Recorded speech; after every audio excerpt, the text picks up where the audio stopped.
वबरकातुहू। एक बहुत बड़ी ब्रेकिंग न्यूज़ आई है। पाकिस्तान में तो रोज़ कुछ ना कुछ बड़ा होता रहता है, लेकिन आजकल सारी ही ब्रेकिंग न्यूज़ अमेरिका से आ रही हैं। अमेरिका में जहां अहम मुलाकातों की बात है और चर्चे हैं, कुछ नाकाम मुलाकातें, कुछ कामयाब मुलाकातों के चर्चे हैं, वहीं पे एक ख़बर आती है। और मैं आपको पहले ये बताता हूँ कि ये ख़बर सहाफ़ी इम्तियाज़ गुल साहब ने शेयर की है। वो लिखते हैं कि इंतज़ार कीजिए, देखते हैं पाकिस्तानियों पर पाबंदियां लगती हैं या नहीं और कब। ऊपर वो लिखते हैं, breaking news, Trump administration preparing sanctions on Pakistani personalities.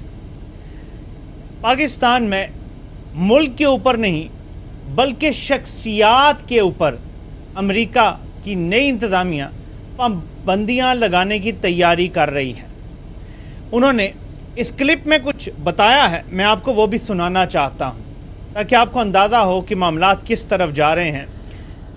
इस हुकूमत के गिर्द शायद शहबाज शरीफ हों, मोहसिन नकवी हो, कोई चीफ इलेक्शन कमिश्नर, क्योंकि आपको पता है कि बांग्लादेश में इस तरह की पाबंदियां लगी थी, इलेक्शन कमिश्नर के ऊपर भी लगी थी पाबंदियां, और फिर ज़ाहिर है कि जर्नैलों के ऊपर तो लगनी ही लगनी है। तो किस किस्म की है, ज़रा ये छोटा सा क्लिप सुने, उन्होंने इसमें क्या बताया है। ख़बर क्योंकि उनकी है तो क्रेडिट उन्हीं को देना चाहिए।